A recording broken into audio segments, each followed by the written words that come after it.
If you've ever wrestled with self-doubt, questioned whether your voice belonged in the room, or wondered if it's too late to chase a bold career move, this episode is for you. Because in this special episode of UnCeiling You, we flip the script. This time, I'm in the hot seat. Dr. Krista Demo, a powerhouse strategist and executive advisor who leads high-impact transformations in some of the most complex industries, takes the mic and interviews me. What a treat. Together, we reflect on what inspired Season 1, how it all began with internal barriers like imposter syndrome, and that persistent inner critic I introduced back in Episode 4. Yes, Natasha makes another appearance. And if you've named your own inner critic, I want to hear it.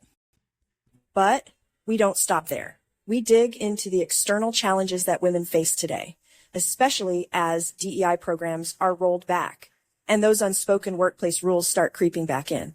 We talk about how to see those hidden barriers, and more importantly, how to push through them with power, strategy, and community.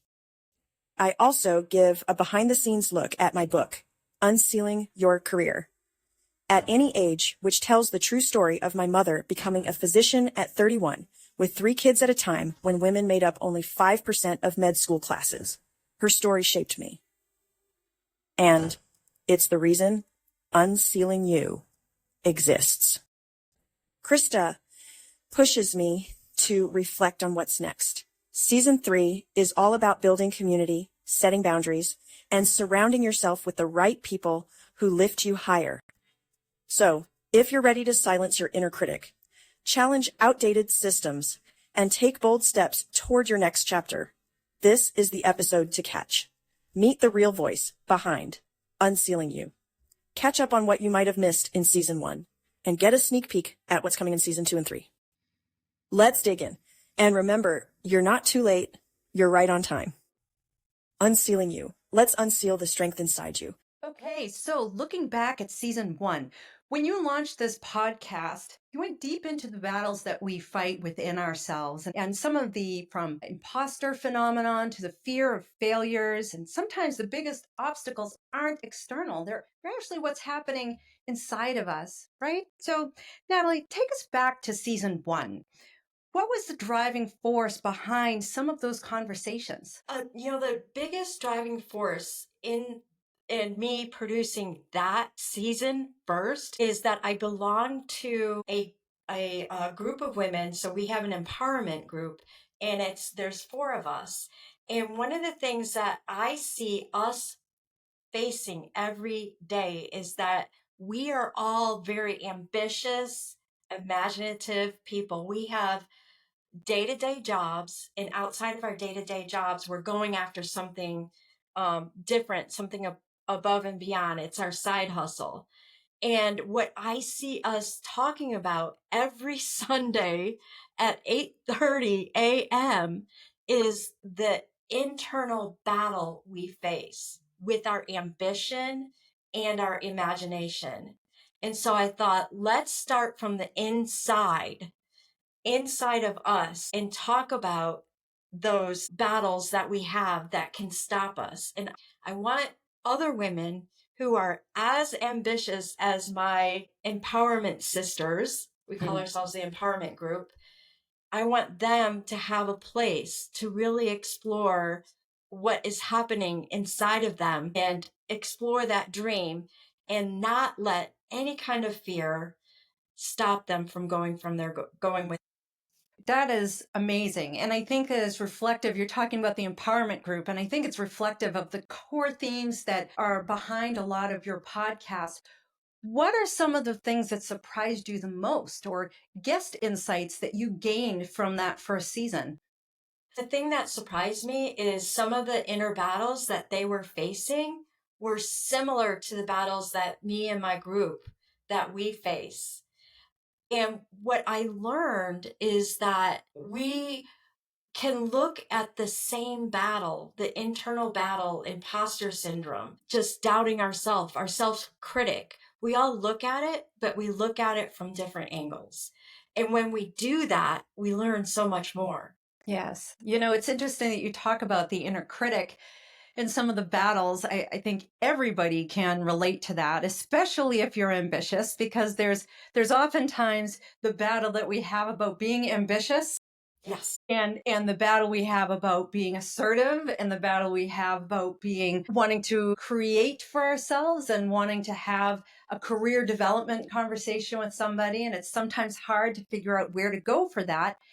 And many times, as you were saying, it is that inner critic or that internal chatter that, I remember in one of your episodes, you talked about how to turn some of that down or how to be more reflective and take that inner critic, the voices in our head, and bring them forward for power, figure out a way to use that for power. So can you talk a little bit about, since you're in the hot seat, can you tell us a little bit about how you've managed your inner critic and how you've overcome that? I know some of that is also in your book, but if you can talk a little bit about that for those listening and watching your podcast.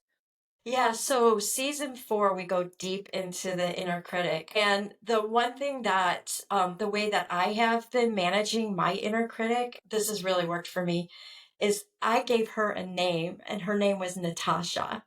And I apologize to any Natashas out there, but that's the name of my inner critic. And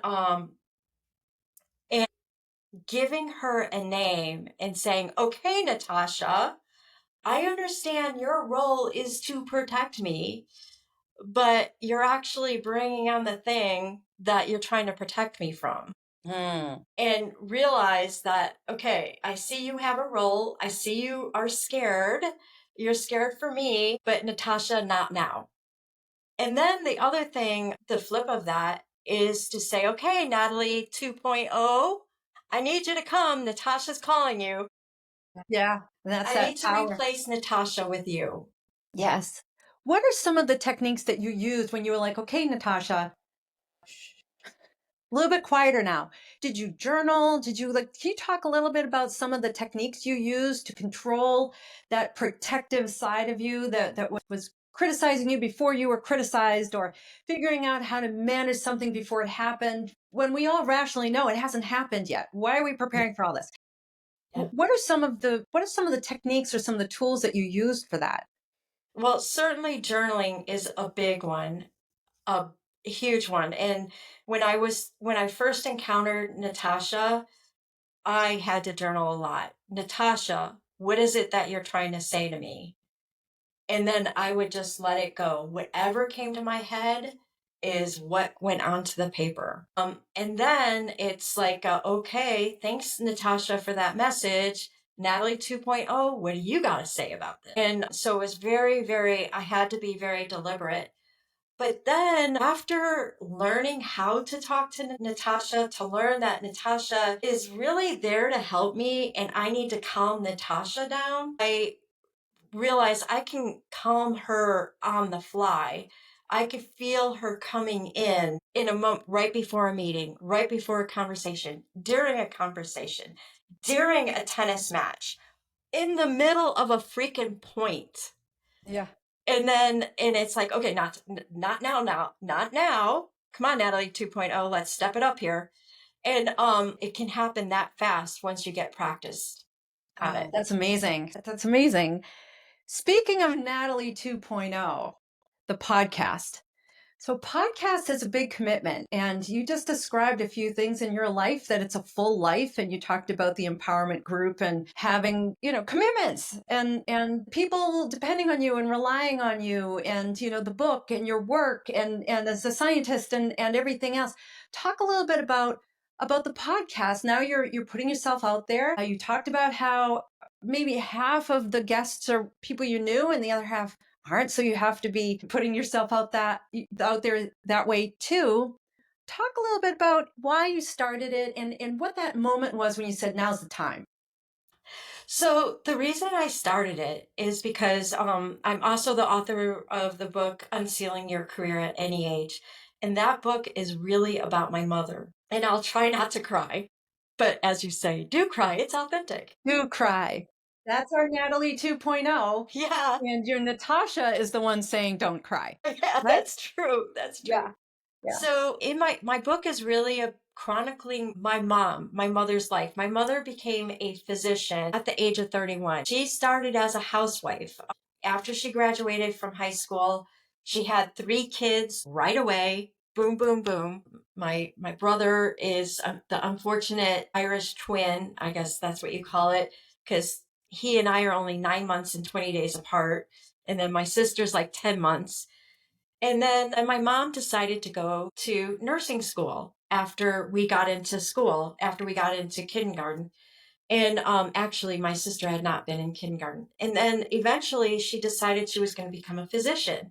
So when I was a sophomore in high school, my mother was admitted into medical school. And this is at a time when only 5% of the class was made up of women, and they were definitely not 31 years old. They were young. So I watched my mom do this, and we had moved from Chicago to Kansas City for her to do this. And for me, it wasn't until I was in my 40s that I realized what an amazing story that was. Because doesn't every mother go to med school? Don't they though? Don't When they they? have 3 children who are all within 30 months apart or something, whatever the math is for all 3 of you. Yeah, and we're all in high school.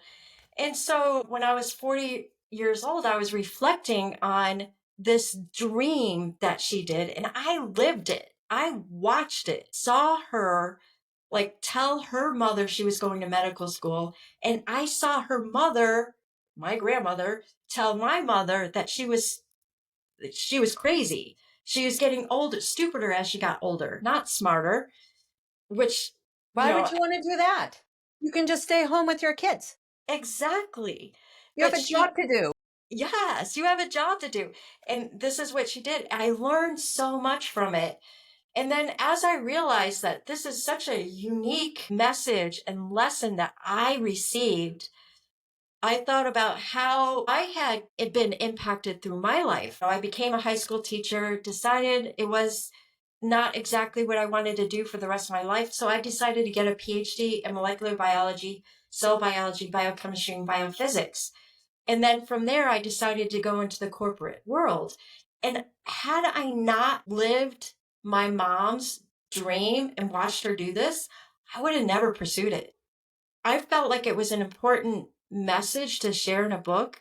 And I thought, you know what? I want to meet other amazing women like my mom. And I want to get their stories out so that other women can see it. And I felt like if I can do that, we can create a ripple effect. So that was why I endeavored on this.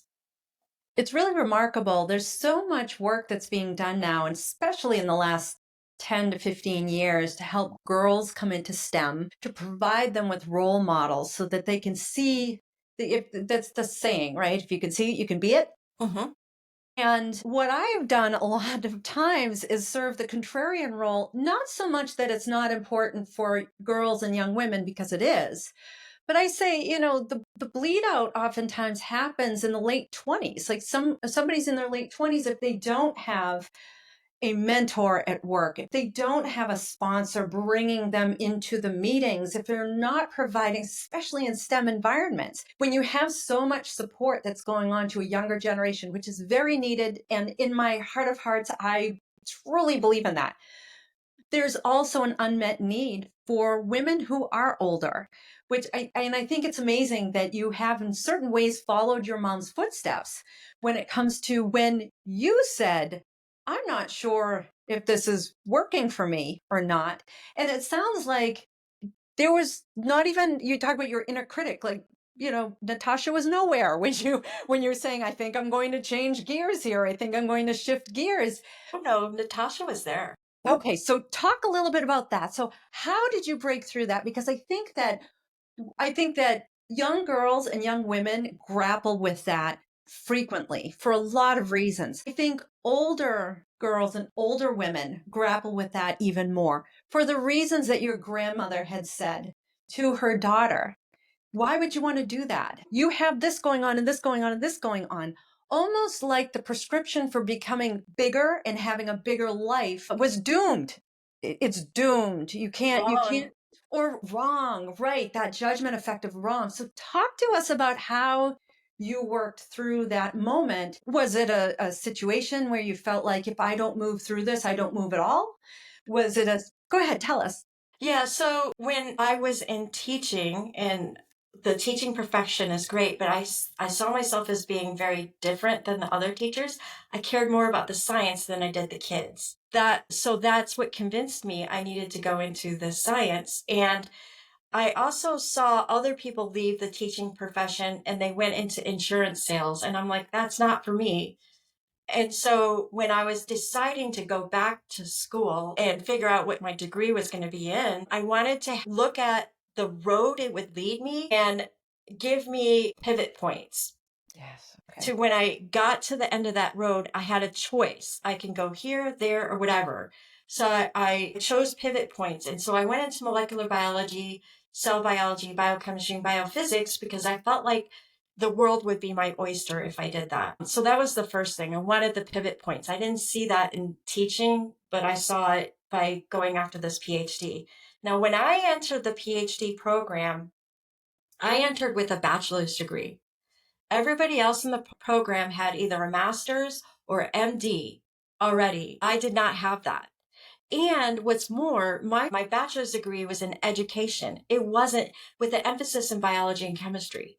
I didn't have the depth of biology courses that other people with the bachelor's in biology had.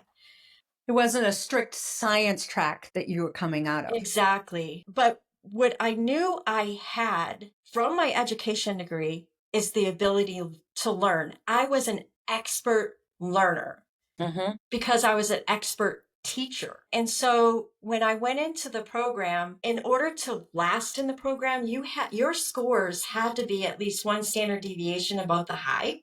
And so we were pitted against each other. These people were coming from China, from Czechoslovakia, from Romania, from England. They were top of their class. And here I was with a bachelor's degree, and I had to survive. And at that time, we had just had a school shooting had started. And I was certain that if I stayed in teaching, I would definitely fly in front of a bullet to protect a kid. So, and I'd already taken guns and knives away from kids. So I was deathly afraid of going back. I was pretty much sure it was life and death. It was for me.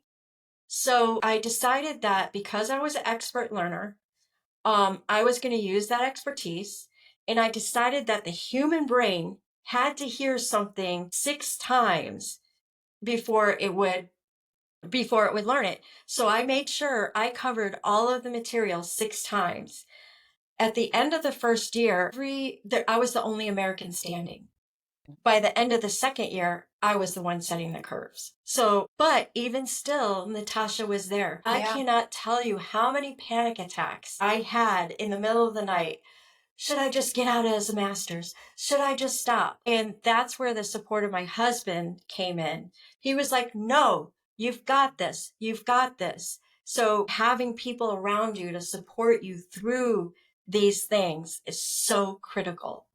Yeah. And I suppose that's one of the biggest balancing effect, or the counterbalance to Natasha, to having that inner critic, because the inner critic, I love how you said that they have our best interest in mind. They're trying to protect us, trying to get ahead of things, but they also are seeking a level of perfection that's just impossible for humans. It's just impossible. Like, humans should strive for excellence. Perfection can only happen in moments here and there, because talking about standard deviation, most of the time perfection is compared with something else, and then whatever's at the top is considered perfect, to at least to the English language. But really what it is that's a level of excellence that we strive for.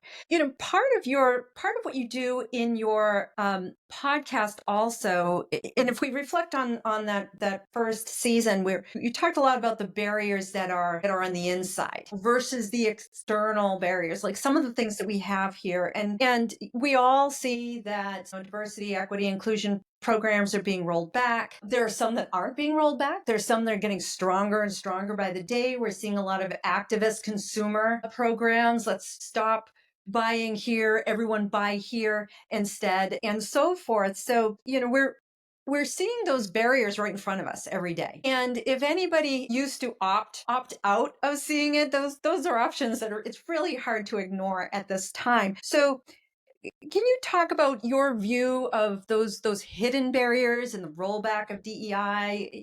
How that's impacting women in the workforce right now. And I know we're talking a little bit about what you also have in your book, but share with us a little bit of your perspective on these DEI rollbacks and how you consider them as barriers for the where women are right now in the workforce.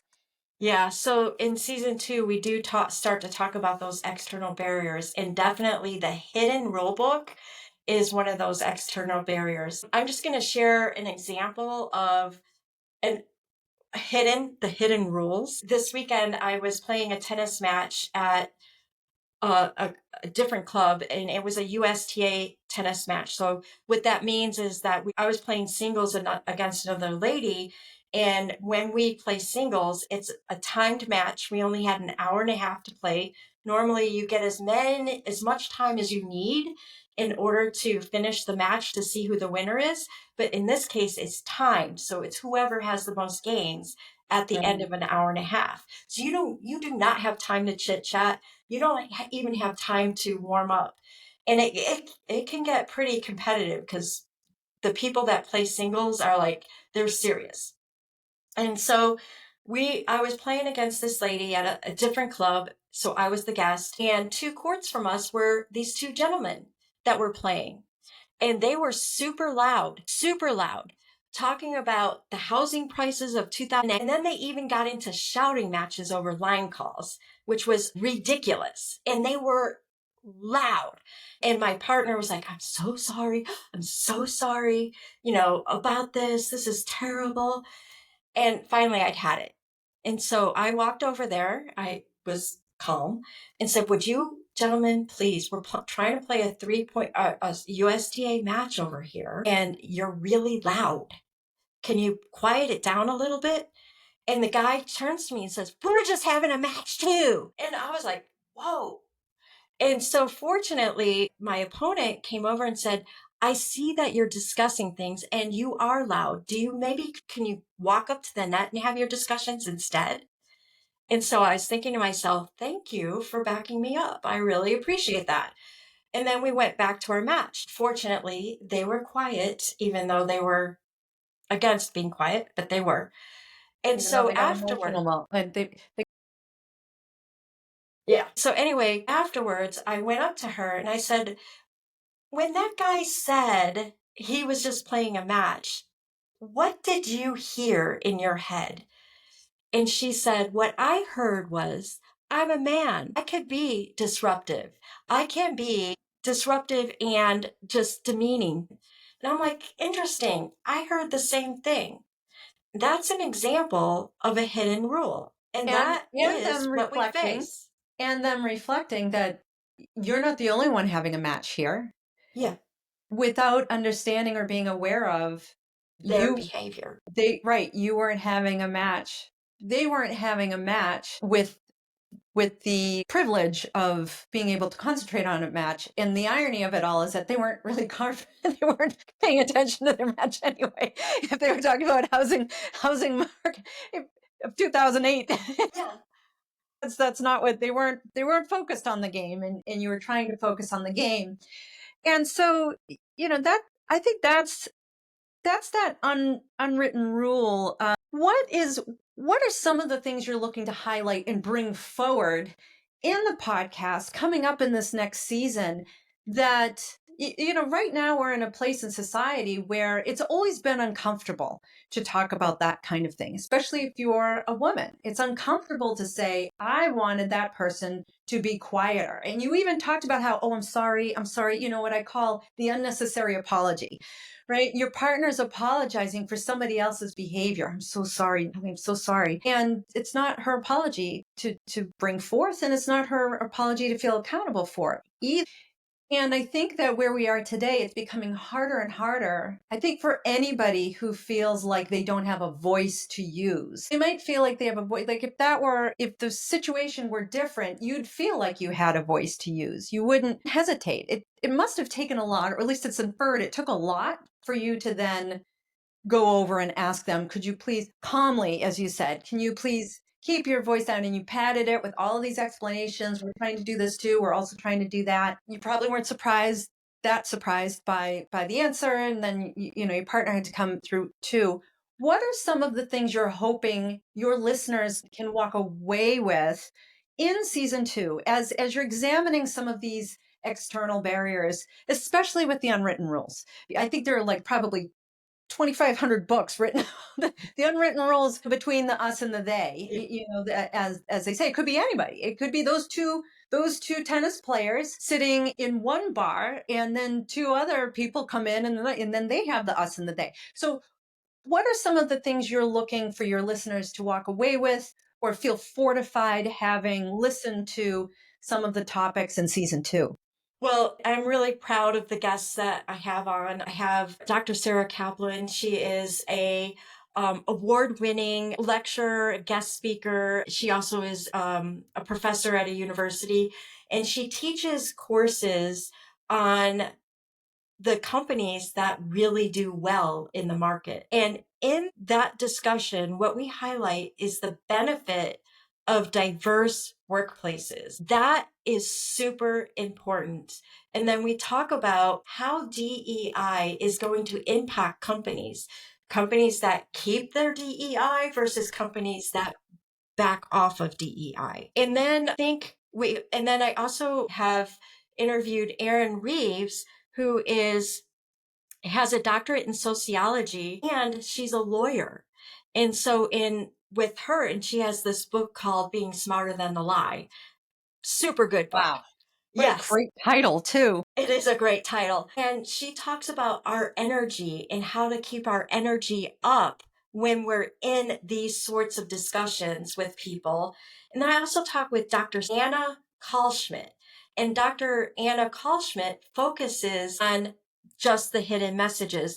And in bringing these things out, I'm hoping people feel is a little bit spiteful about all of this that's happening, that their spines are straight up, that they are not going to back down, because we do not need to cower. We're magnificent. We're great. And so we need to keep up that energy. From there, I want to talk about ways that we can challenge societal expectations. I have a poker player coming on to talk about negotiations in the situations when we have to stand up to societal expectations. And then in the end, the way that we're going to end season 2 is to talk about big mind shifts. Again, I have corporate psychologists coming on to talk about, the psychology of the CEO and how we can use some of that information to stand tall. I have a lady who has a doctorate in spirituality. This one is an amazing conversation, although it's a little explicit. She throws a few F-bombs, which is kind of funny since she's a doctor in spirituality. Living her best life. Yes. For sure. So and also I have some experts that talk about ageism and how you exceed at 70, 80, 90. And so I want people to walk away from that season feeling like on cloud 9. That sounds amazing. And if there's ever a time when people have to feel like they're on cloud 9, it's probably right now, especially with the empowerment. And you talk a lot about just now you talked about, that tennis match that was timed. There's a lot of stress there. You talked about what season 2 will bring, how to bring it out. A lot of that has to do with the shifts and the change in mindset. A lot of that has to do with freeing yourself up from what you think you should be doing or what you think the expectation is. Again, some of that comes with, in your case, Natasha, the chatter on the inside. We always have these internal, emotional, or rational expectations we place upon ourselves. But then we have those external barriers, those unwritten rules that you talked about. So talk to us a little bit about changing in mindset and reflect a little bit again so that the viewers and listeners can hear from your perspective and learn a little bit about you as the originator and founder of this and of course of your great book for Unsealing You. What are some of the mindset changes you have been through that's gotten you to where you are right now and gives you that perspective to say other people need to hear this. Here are some of the guests I want to have. These are what the things that I want to offer to others. Talk about some of the mind shift that occurred with you. Yeah, so I think that I had one mentor where I said, "Oh, I want to do this and this and this, but I'm a little scared." She's like, "So what? Do it anyway." Writing to some of these people, I was like, "Why would they want to talk to me?" And I thought, "Stop it. Just do it." And sure enough, they did. I only had one professor say, "You know, I don't want to talk about it. I've said everything there is to say about blah, blah, blah." And I'm like, well, that has me very curious. What do you not want to talk about it because nobody's listening? Or do you not want to talk about it because of blah, blah, blah? And then she wrote back. What was the answer? She said I don't remember. And then she didn't follow up. And I was like, that's Yeah, okay. I've got a might be lot of burnout. people to talk to. Maybe it's burnout. If somebody starts with that, I'm thinking it's because they're burnt out.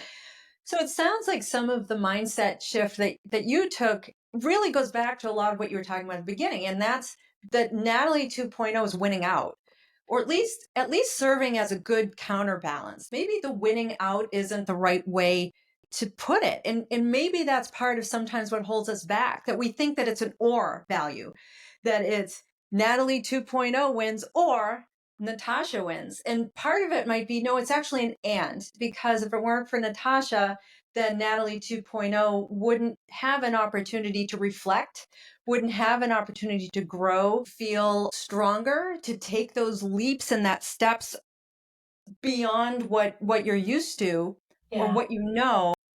It also sounds a lot like what you learned from your mom, though, too. You know, that your mom was an and person, that if she had some of that inner critic, she had a way of working with that inner critic so that it was used as a powerful launching pad or, that driving force behind some of those brave decisions she made. And then what takes even more courage is putting those decisions to action, right? Moving from Chicago over to Kansas City. So can you talk to us a little bit about, the what's behind your book, the career success formula, some of the things that you've learned from your mom when it comes to those aspects of balance and how you're moving forward and figuring out when to make those shifts. Like you just said, just do it, just do it.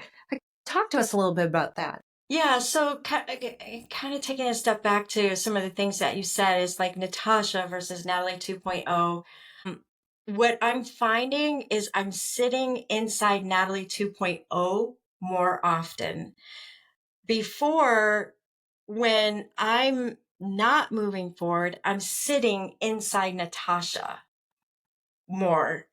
And so, yes, Natasha has a role, helps me understand what is my fear, what are my limiting beliefs. But now, as I try to imagine what is Natalie 2.0, I feel like, well, I'm going to be turning 60 in June, and I've decided I want to get a tattoo for the first time. I'm going to get a tattoo of a diamond because I feel like we can look at our own selves from different angles and see different aspects of ourselves. And that's why I love unsealing, because it's like we're unsealing what's in us. When we explore that Natalie 2.0, it's like, holy cow, I didn't know I had that in me. Holy cow, I could do that. And it's so much fun. And I feel like this whole formula is about looking back at what you've done and see the amazement. We were talking a little bit about how when we have successes, we don't believe it was something that we did. And sometimes it's like knowing what you did is like seeing your nose without a mirror. You can't see your nose. Sometimes we need other people to kind of say to us, do you realize you just blah, blah, blah, blah, blah, blah? And that's like having a mirror in front of us to say, oh, and then we have to soak it in, bring it in, absorb it, believe it. And so I feel like all of this is about that unwrapping, unsealing from a opening of a package. And that's what I feel like all of this is a journey of doing. It's amazing. One of the, as we start to wrap up here, one of the things you started with was talking about ambition and the ambition within all of us. And you have your Sunday empowerment groups and what do we do with all of that? And so my question for you is, if you were to rewrite a career playbook for ambitious women, what would be in it? So I would keep my unsealing book the way it is, but I would probably add to it, add different stories, add other stories of other women in addition to my mother to show different examples. Going back to the human brain has to hear something 6 times. Some of the stories that these women say, some of the platitudes that we raise, some of the things that we say that we do are all the same. But we're saying it from different angles. We're saying it in different ways. So it hits us in a different way. So I think having a lot more stories of how people have done the same thing, use the same rule in the same way, that's what I would. And that's why I have the podcast, to really open it up and show all the different examples of the same types of rules, other rules, the rules that you can win by and be successful with. Yeah, that's fantastic. And you speak so much about community and the build up and the power of the community that, obviously I'm a listener of the podcast also, as you know, and I'm a fan. And so you're welcome. So, it's season 2. Let's talk a little bit about season 3. So what's coming up for season 3? What can people expect? What are some of the gems that they can take away from? I mean, we're looking forward, right? We keep just looking forward more and more and more. Talk to us about what we can expect in season 3. So season 3, which is 14 weeks after season 2, we are going to start to talk about community, exactly as you said. How do we build a community around us, a structure around us of people that are going to lift us up and propel us? So it's going to be about that, about walking away from toxic people without becoming toxic ourselves, setting boundaries so that we can make room for more great people that can lift us up. Wonderful. Natalie, it's been an absolute pleasure for me to be in this seat, in the Natalie 2.0 seat for your podcast, and put you in the hot seat. I hope that everyone's had as fun a time and an amazing listen as I've had. I appreciate this opportunity. I appreciate being able to speak with you today. Thank you so much for doing this. Oh my gosh, Dr. Krista, it's been so fun. Well, you're welcome, and forever a fan. And as I say with all of my people, ride or die. Thank you again to Dr. Krista Demo for stepping in as host and putting me in the hot seat today. I have to admit, I was a little nervous being on the other side of the mic, but Krista made it fun, thoughtful, and meaningful. She has a gift for making people feel both safe and seen, and I'm so grateful she shared that gift with us today. If this is your first time listening, I hope it gave you a glimpse into what UnCeiling You is all about. And if you've been with me since season 1, thank you for being part of this growing, powerful community. Season 1 focused on internal barriers like imposter syndrome, perfectionism, and self-doubt, the quiet thoughts that hold us back. But as we launch season 2, we're shifting the focus to the external challenges, things like the rollback of DEI programs, hidden workplace rules, and the need for new, radical ways to lead and grow. And that brings us to our next episode. Episode 14 kicks off season 2 with Dr. Marilyn Clark, who brings deep wisdom about what's changing for women in leadership today and how we can take strategic, imaginative steps to lead anyway. From building informal networks to negotiating roles that don't yet exist. This conversation is full of the kinds of insights that stay with you. Whether it's already live or coming soon, you'll want to keep an eye out for episode 14. Trust me, it's worth it. While you're here, don't forget to Follow or subscribe to UnCeiling You so you never miss a new episode. Join the UnCeiling You community, where members get early access to episodes, bonus trainings, and real tools for bold action. Or, if you love what we're building here, consider donating to help keep the show going. I'm Dr. Natalie Luke. Thank you for listening. You're taking bold steps, and that creates a ripple. Keep going.